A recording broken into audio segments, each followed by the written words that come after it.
What's up, guys? Okay, I feel like I say this every time, but we're gonna go over some of my favorite fish today, and those are oddballs, and Cameron, of course, is here to tell us lots of things about them, so stay tuned. These guys are one of my personal favorites, and I'm so glad I took a chance on them when I did and kept them, so give us some info on these beautiful little guys. I love this fish, Pantodon buckal's eye, the African butterfly fish.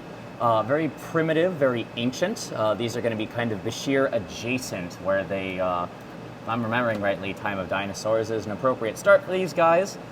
They're really weird. They typically eat anything that hits the surface. You can see they are pretty much glued up there. The only time they seem to be off the surface is if there's tasty food, or sometimes if they're bullying each other a little bit, you'll see them come just a little bit lower in the water column. I found them to be very peaceful. They squabble amongst each other, and with such fancy finnage, it is easy to see any damage, but other than that, they seem to be extraordinarily hardy. They have been spawned in captivity. They do have very poor eyesight. I believe I once read they have like 50% of the rods and cones of more modern fish, so it is common for them to circle a bit of floating food, although I've seen a lot of things like, oh, mine will only eat crickets, and I've never had that. Ours here eat freeze-dried bloodworms. I've always trained mine on to flake. They will eat a very small fish if they can somehow track it down. They will get picked on by anything particularly nippy, so you do have to be a tiny bit selective in what you keep them with.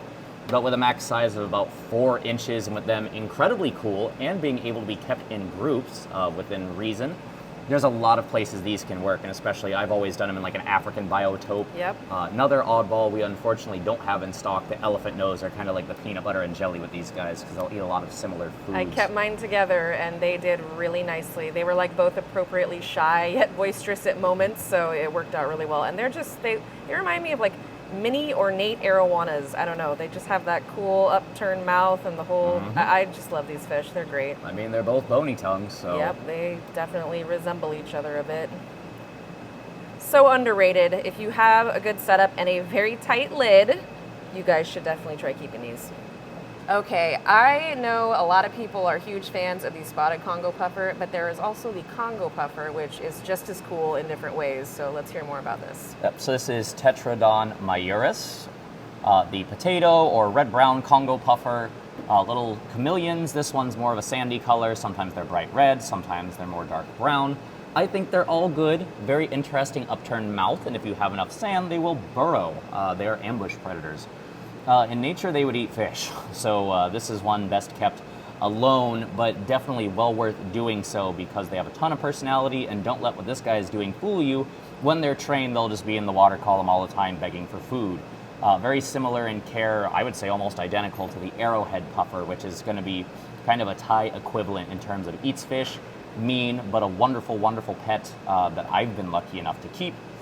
We feed ours a lot of blackworms or bloodworms or krill.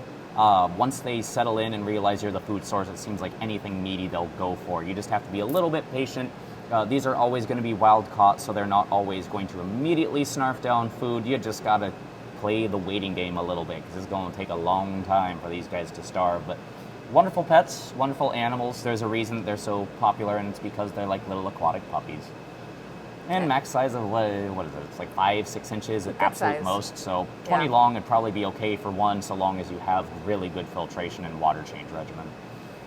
Plus to these guys is they're not super active, so they don't need a huge tank, even though they're a little bit on the larger side than like a dwarf puffer. So super cool, underrated. Love these guys. Okay, you're hard pressed not to think this is Darlene. I'm sorry. Let's hear about him. Good lord, this creature is large. Yeah. This is Pau Bailey. These come from Thailand, the Hary Puffer. Maximum size supposedly of 8 inches. Biggest I've ever seen was probably 5 or 6. Was lucky enough to come through the wet spot. I got to see it in the flesh. It was gargantuan. Males are going to be a bit more bearded. You can see this guy's got some whiskers. Females are going to be a bit more clean-shaven looking. This is another one, very personable. I mean, just look at this guy. He's showing you exactly what he would do in a home tank, but if he trusted me more, he would be swimming faster and more furiously. Oh. That was perfect. Right on cue. We've startled him, and he's got to puke up just a few worms for breakfast. These guys are, once again, a puppy. They're a great fish. They have been spawned in captivity. If you can find a female, which it tends to seem like there's a lot less females exported versus males, you can attempt to spawn them. People have been able to keep them together, but they are still little bit bitey, a little vicious. This is one caveat emptor. If you keep other fish with them, you are likely to lose them. Although I have seen one or two instances where people have been able to keep them together. Bailey are awesome. I always love taking care of them when we get them in. Unfortunately, they are just really rare, so it's a very sought-out puffer for that reason. But one of the more active solo ones. You could still, I think, keep a single one unless it got real big and like a 20 long or so. 29 would be fine, 40-gallon breeder, but it's a pet. It's an investment, it's a pet, but it's a wonderful and potentially long-lived one for you. I think this one's definitely worth its own tank. These guys have quickly become one of my new favorites, so let's hear their story. I don't know what this fish is. This is a Sisiopus species, looks like. If it's a Lentipes, then I'm going to die.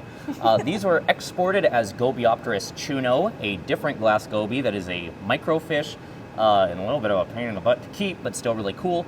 These are really interesting because I haven't truthfully put any effort into speciating them. I don't know what they could be, but I do really like this genus and I do know how to take care of it.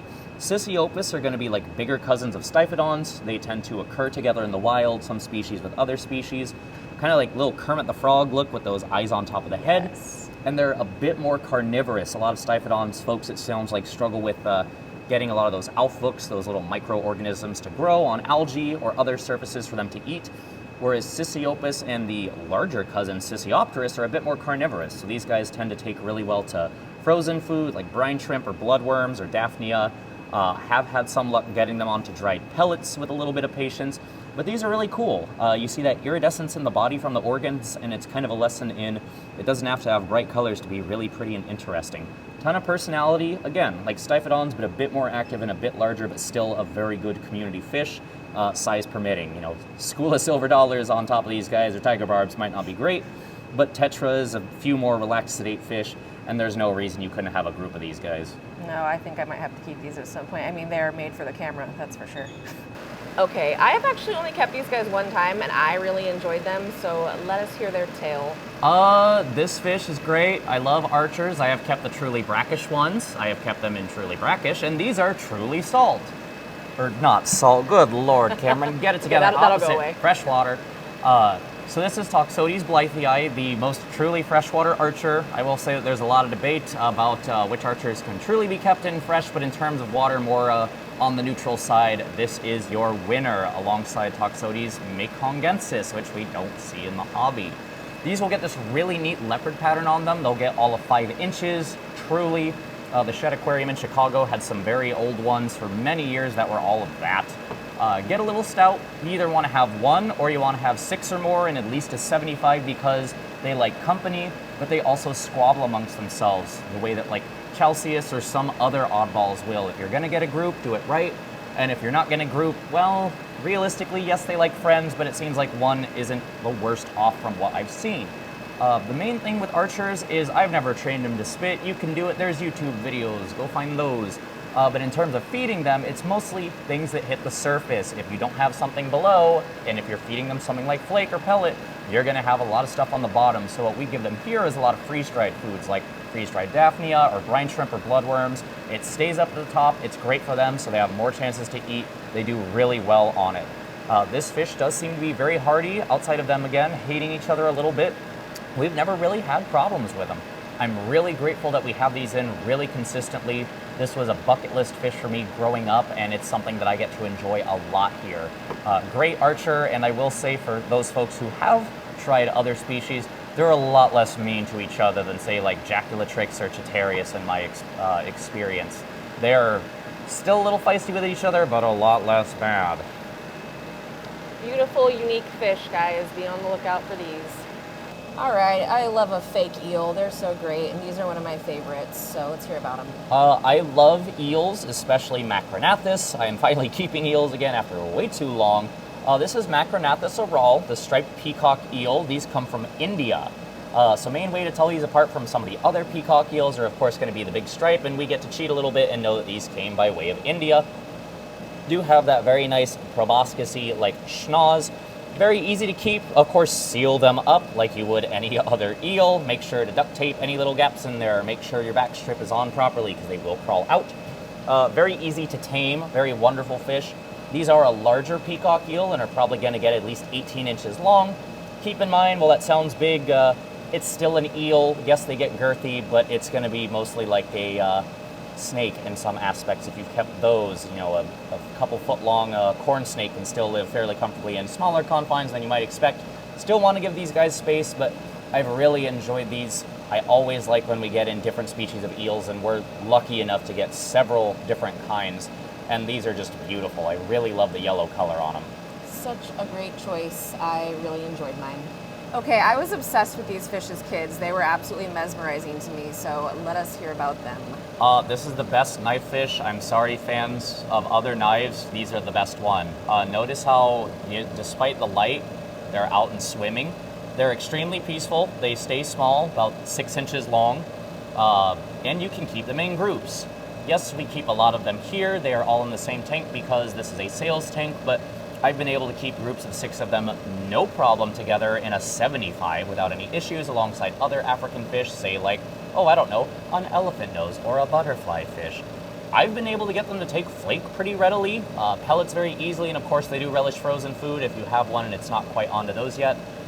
Let's say the quiet part out loud. What's the downside of this fish? It's brown. Who cares? Get past it because look at how cool these are. It's all the fun of some of the other ghost knives or other type of knife fish, but without getting so large or without hating each other. There's a lot worse you could do than a ton of personality and a fascinating look and ease of care. I've never ever really had a problem with these. I've kept them in very hard water. I've kept them in very soft water. They've always rewarded me. Yeah, those are very cool fish. Really like these.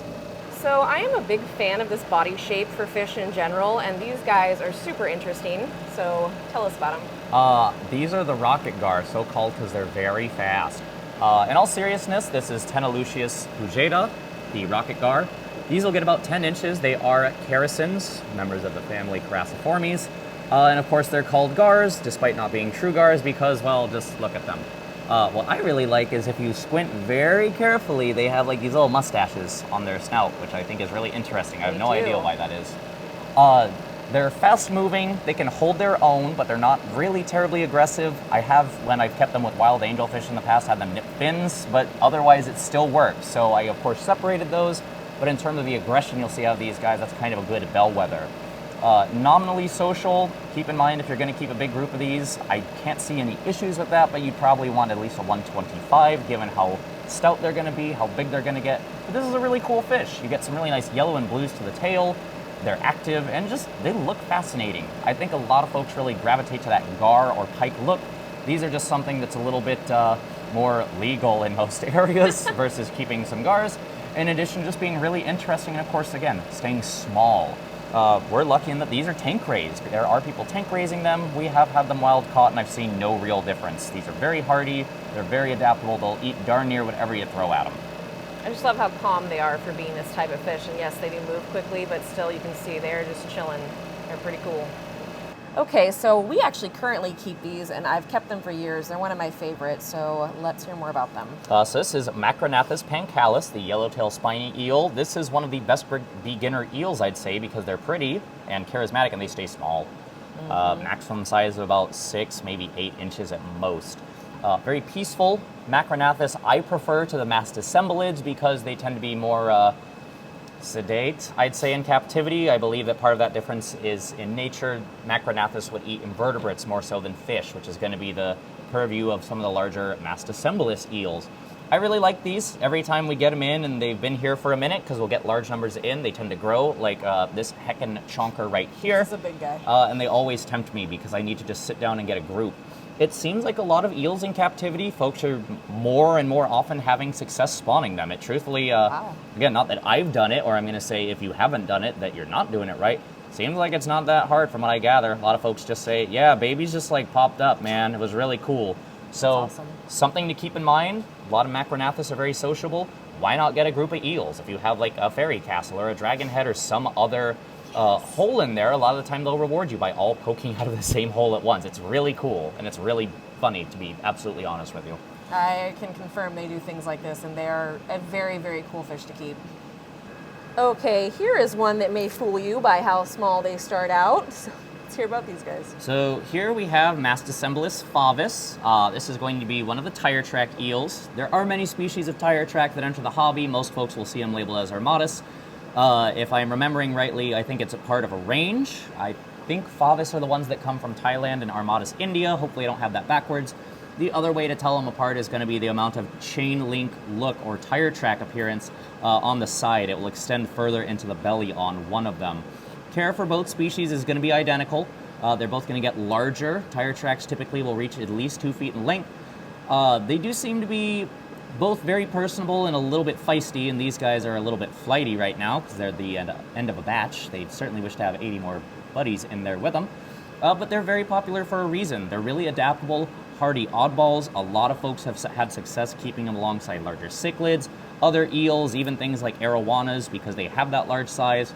Keep in mind that a 2-foot eel is going to be pretty powerful.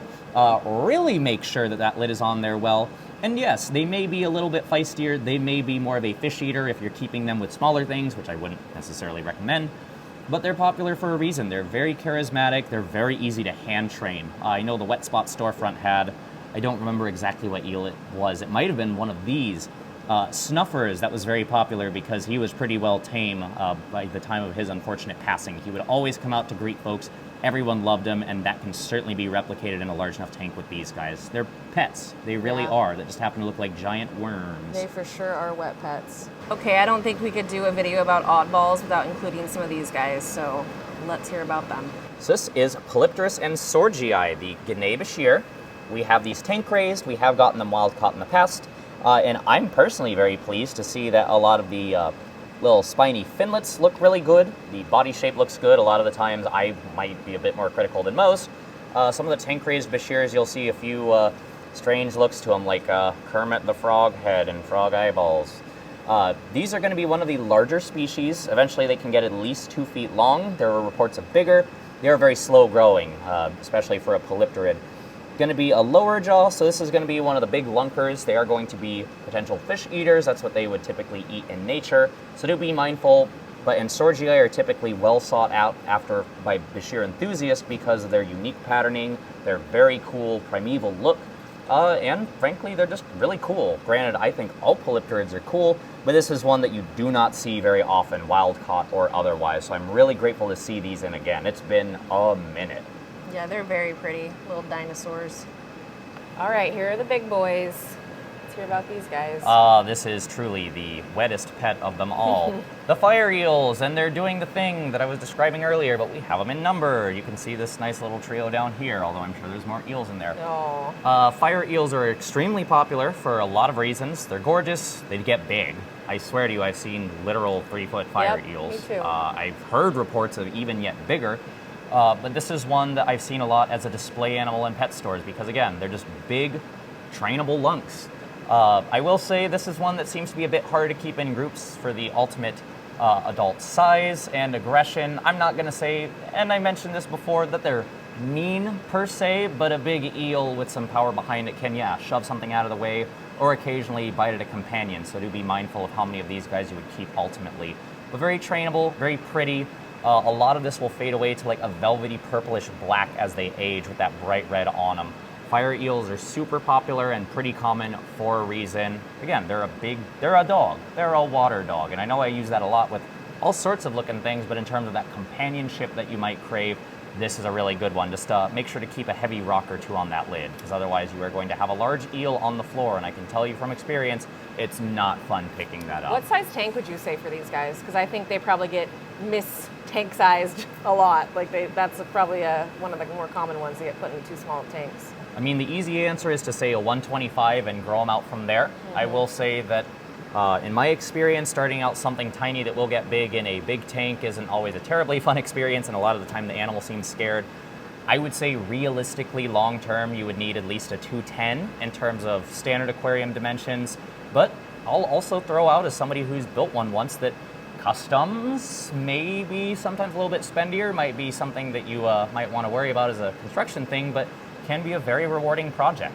No aquarium maker that I know of manufactures on a mass scale an aquarium deeper / wider, however you want to say that, than 2 feet. So if you really want to give guys space, sometimes maybe you can look into making a little something for yourself. And something like that doesn't necessarily have to be gargantuan to give something like these the space they would need. It's a fun project for a fun fish. All right, I'm a big fan of a Leprinus, and I haven't seen these in real life, I don't think, so I'm interested to hear more. Until we got these ones, that makes two of us, because this appears to be Leprinus clausa. These are tank raised. We are fortunate enough to get a lot of obscure Leprinus available as tank raised specimens.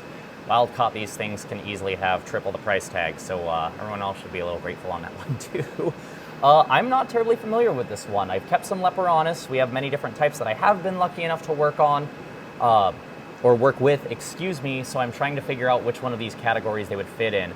They don't seem to be terribly aggressive. Within the genus, it seems like there's going to be some that are awful. A lot of us are familiar with like Fasciatus, the banded Leprinus, whereas some of them are peaceful, and I think these guys are going to end up a little bit middle of the road. If memory serves, these will get about 7-8 inches and get kind of a yellowy orange to the body. I think they're really attractive. You can see a few nicks in the tail here and there, and it doesn't seem to be from each other. It seems to be from these admittedly really wonderful Altocenu geos, because I keep saying them, chase them. You guys need to behave. But a very cool Leprinus, and one that I'm really grateful that we have the opportunity to enjoy. I get to cheat. I get a little temporary keeping before the end user gets them. But I think they're really cool. I really like the look of them. Those spots on the body are very, very unique. I think this is a really nice fish. Yeah, they're very pretty. All right, and like I was saying, I love me some Leprinus, and these guys right here are one of my very favorites. So these are Leprinus nissani, the clown-spotted Leprinus, or at least they should be. A lot of those little spotty guys sometimes will come out, and you got to give them a bit of time to grow out and see what they are. These I'm a bit more familiar with. These are going to be very similar to Leprinus granti or Leprinus sp strawberry, unless you think that's a granti, in which case I don't necessarily blame you.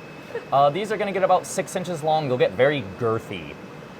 Man, these things can get stout. Very pleasant yellow color to them with some orange on them, the very nice spotted pattern.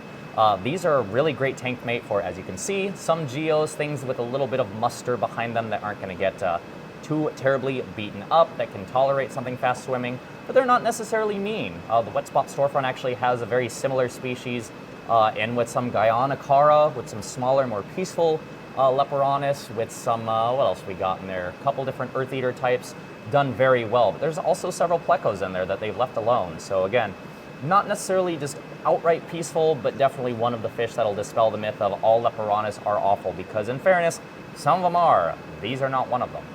These are very cool. Okay, so this is actually a fish that my aunt had growing up that I would sit for hours in front of her giant tank and just wait for it to come out one time. So let's all hear about these guys. I'm going to say as a disclaimer that we just took all the tubes out of here. This is not how we normally keep these. This is just for filming purposes.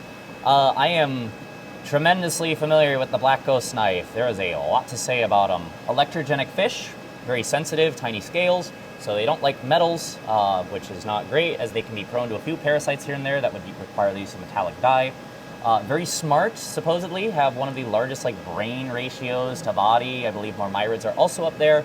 I'm really familiar with these guys because growing up, of course, I was the teenager that had one of these and then, unfortunately, promptly killed it. Sorry, ghost knife. And then I was also fortunate enough, one of the Purdue labs would often get these and then either order them through the store that I was working at, or alternatively would return them to the store I was working at. And of course, because they do grow large, I've personally cared for a lot of rescues over the years where it was just ghost knife came back to a local store in rough shape, or a curlicue tail somehow. I have seen that where they get like a little pigtail. I don't know how. It is very sad. And just rehabbed them and sent them on their way. They're personable, they're interactive, they're so bizarre looking, the jet black with the white. There's plenty of reasons to like this fish. They will get big. They grow slowly. I have seen 20-inch long ghost knives. That is not an urban legend. It's not a myth. This is a fish that will get big. Is a 125 really going to cut it? I personally don't think so. Where do you go from there? That's going to be your prerogative, so do think before you buy. But you can see right here why they're so interesting. They're just otherworldly looking. It's understandable that people would confuse these for like evil, weird spirits or ghosts just because they are so foreign looking. They're a great fish in their own right, just definitely something to consider before you buy, just because that puppy dog face is great, but they're going to get big eventually. And of course, they hate each other. Again, we're keeping them all together. We have the luxury of spreading out that aggression, but we do have to chunk a ton of food to keep them off each other. With their poor eyesight, we use a lot of PVC pipe or other tubes to just help give them as much space as they need for each other, because otherwise you will have a ghost knife beatdown. Interesting little fun fact is as they age, you can tell them apart sex-wise via head shape. Memory serves, males' heads are more kind of bell-shaped than females, which is interesting. I think a few folks, I would almost guarantee these were tank-raised and spawned via use of hormones. Some folks, I think, have actually had luck spawning these. How, I don't know. I really admire that crazed amount of dedication. But fascinating fish. I could just keep going on, but we'll leave it at that. It's the black ghost knife. They're cool for a reason. Yep, they're still just as interesting now as they were 30 years ago, so definitely cool. Okay, so I'm glad you guys got to see the underdogs, the oddballs, get some love. Cameron, as always, thank you for telling us everything about them. Of course. And you guys should visit wetspotTropicalFish.com and use code Steenfott10 for 10% off. See you next time.